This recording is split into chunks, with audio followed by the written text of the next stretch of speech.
I love you. I love you so much. That's obvious, but we were pointed. No, I'm just kidding.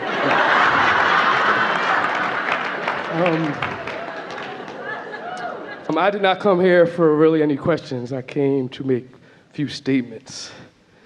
I guess I'll start, but I was telling my girl over there that, I was out of the vortex because I was getting not angry at you, but just I couldn't believe that you wouldn't call me up here after all my after all my life has brought me to. I was in West Palm Beach 2 weeks ago, and for vacation for spring break, and my aunt's husband just died not too long, a couple years ago, and I introduced her to you. I was sending you YouTube videos, just on my Facebook. I just talk, I have you on Facebook today.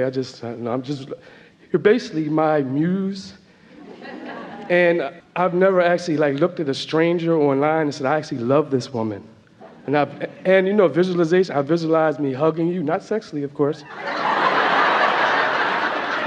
I visualized just the source energy, my source energy just hugging you and me connecting with you because we're all one. And I understand. Yeah. I would like to thank Jane Roberts, Jerry, and Wayne Dyer. Yeah. Okay? Yeah. I used to go to Borders every day for years, and I was always attracted to the New Age section, ever since I was little, okay?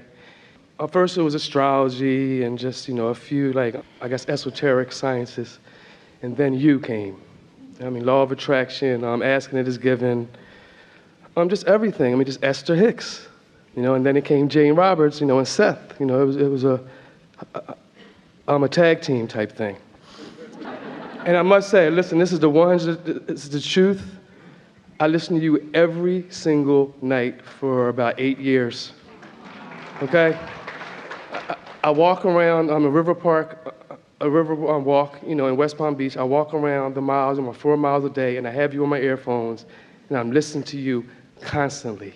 Okay, let me tell you the experience I had. I lost my dog in 2004. He died in my arms. He choked to death. I'm getting stuck in this cage. And it was terrible. It was just terrible. Probably maybe the worst experience I've ever had. And you gotta understand, I've been through near-death experiences. I'm 43. So I've been through all types of reincarnation. I have a sense that reincarnation is definitely real. Understand the point? Let's put it like this. Everything that you teach, I know it's real. Okay, I don't need a Martin Luther King or... Well, then, do you know that your dog really had fun that day? Oh, absolutely. I'm sorry, I got off track. When I was walking, listening to you, and I thought about my dog. I was listening to you, and you were talking about, somebody asked you a question about their dog dying. And I'm walking, listening, thinking about my dog dying. Listen, 1 minute later, the same brown Labrador retriever came running across the thing, a guy on his bike, and the dog stopped and barked at me. That was my dog. Absolutely, and I started crying, because it was just, this is just nonstop. And all the things you're saying, the universe has momentum, and it's coming to me, everything. And you're a Pisces, I understand that too. And I'm a Scorpio, and the relevance of me saying that to you is a couple weeks ago, my friend's mom died, and she was a Pisces. My grandma's a Pisces. My girlfriend's a Pisces. Just Pisces, Pisces, Pisces everywhere. And I went in Netflix, and I watched this movie. It was about this guy losing his son in a snowstorm, or whatever. He got out of his car seat, a little boy, 3 years old, and walked in and died in the snow. All right, so they called his mother. His mother was like, oh my God, they're going to get my son. The guy in the car with Mira Sorvino. And out of the blue, she says, oh yeah, how's your daughter? She's 3 years old right now, right? He said, yeah, she's 3. He says, oh, is she a Pisces? He said, no, she's a Libra. There was no other talk about any astrology or nothing. It was just amazing, okay? And this stuff keeps happening to me over and over and over again, okay? And let me tell you, in 1990, I'm sorry if I'm long-winded, I've waited my whole life to be up here. And look.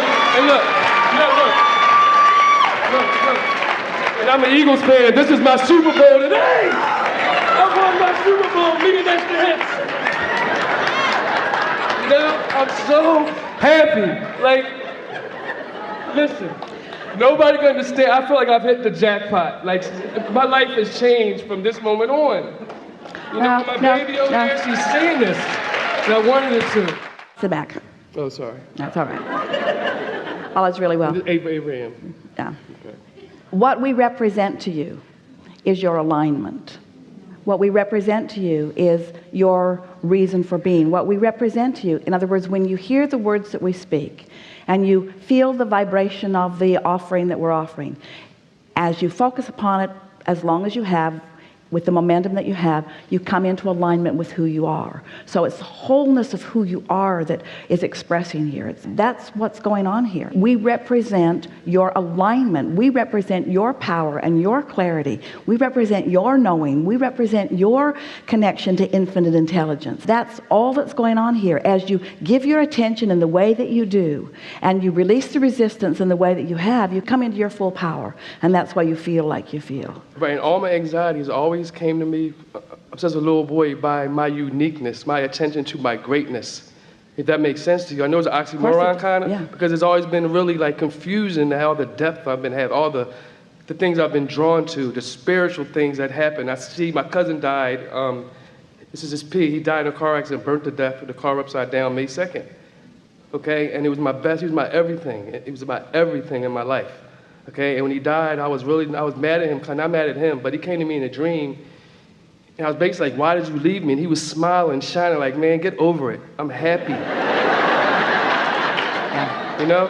And this is in the process of listening to you every day. Like, the fact that you just called me, and I was just, I just laid my head on my girl's shoulder, was like, oh my God, I'm so upset, she ain't gonna call me.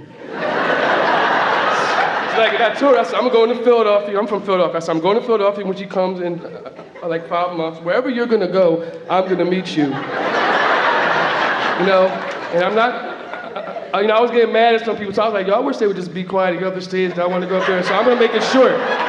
You know, but like I said, I've been in a lot of near-death experiences. I was carjacked in 1993 with a friend of mine with guns to both our heads in broad daylight. I'm still here. On my birthday of November 10th, 2014, I was at Dunkin' Donuts leaving the Eagles game. The guy put a gun to my stomach. Look, I didn't say anything. I got in my car and drove off. I was still here. I got my head cracked open in 1990. Okay, head cracked open. Doctor said it was a miracle that I could still see and walk. And the guy who did it, mom had cancer, so I didn't want to press charges on him because I figured I love my mom, so why let him suffer when he's going to suffer already through his mom dying? And that was my vibration back then, and I was 14 years old. I'm 43 now, so I know vibration, the momentum of my vibration is leading me to you. But I'm still kind of confused. Well, I really don't think I'm going to be confused anymore after I get off the stage. Because I have an epiphany of spirit from you. I know we're the same. You know, I'm just not in tune like Esther is. You know, and Jerry and Jane. I mean, I listen to Jane Roberts too. I know she's basically, she's your teacher too. And it's just, first of all, I always say, people like, oh. Those are her words. You right. create your own reality. That's exactly. People say, oh, Esther Hicks, you believe in that? I'm like, yo, first of all, no woman could get on stage and ask random questions, like, and just answer random questions and never stumble and never mess up. Never. Never? Like, I don't see any book. I don't see anything you're holding. I don't see any, like, teleprompter. This is you. Okay? And I'm a writer. I have about 6 books coming out. You know, I want to meet Tarantino.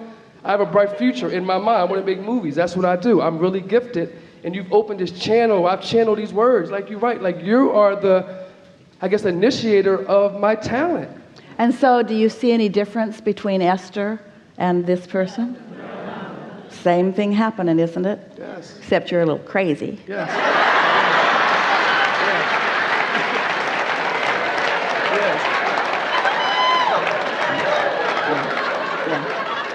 Yeah. And I talk about you all the time, my mom, all my friends, and you know, like, I guess the majority of people, you know, I'm not knocking church. I'm not knocking church, but I do not believe in that. I believe in Jesus was a prophet and everything, but I don't believe in any of that. I don't believe in man-made creations. Like you just said, war begets war. You can't solve problems by more problems. So I get what you're saying. If I have a headache, I'm not going to I have a headache. If I have a headache, that's going to keep the headache. As you appreciate the tapestry of all of it, as you appreciate the religions as they are, as you appreciate that they are satisfying and answering some things for some, as you push against nothing but appreciate the value wherever it is, as you realize that without that there can't be that, and without that there can't be that, and without that there can't be that, and that we are all ongoing, that we are all eternal, that we are all continuing to become. Right. As you stand in your powerful now, This is the peace that we most want to give you. And this is the reason that we thought it would be nice to have a conversation. And we are thrilled with the clarity that you are feeling and with the words that flow from you. And we are knowing for sure that you are often in connection with the whole of who you are. And in your most joyful times, you know it too. It's right now. The thing that we most want you to hear, you've been a seeker for a very long time, and you've been willing. Jerry used to always say, and there's our books down there with the spooky books down there on the bottom of the shelf. In other words, because these are thoughts that are new. To say to someone that you create your own reality or that this is a vibrational universe is not something that most can see, because they're trying to see through their physical senses. But you were born with this ability to feel, and you were never happy until you found it click into place in that feeling place. That's how you were born. And because of the contrast that surrounded you in those early days, you kept finding it. Like our friend with the war zone that we were talking about earlier, those early experiences that some would say, oh, it's unfortunate that those dramatic kinds of things were happening. Those were the things that were putting your desire into such a strong place that the energy was being drawn to you and through you in a stronger way than with almost anybody that you'll meet. But now, the thing that we most want to say to you, and we know that you will hear it easily, is that in appreciation for all that has been before, not in any rejection or condemnation that I moved through all of that and now I stand here in this greater light, but that I couldn't stand in this greater knowing had it not been for all of that. And every bit of that is as much value as what I am now living. Every unanswered question is as important to the infinite intelligence that flows through you as the answered questions are. In other words, we know that you understand completely what we just said to you. So it's been delightful. You know what? Since we are at the ending of a gathering and it doesn't matter what happens to Esther, yes.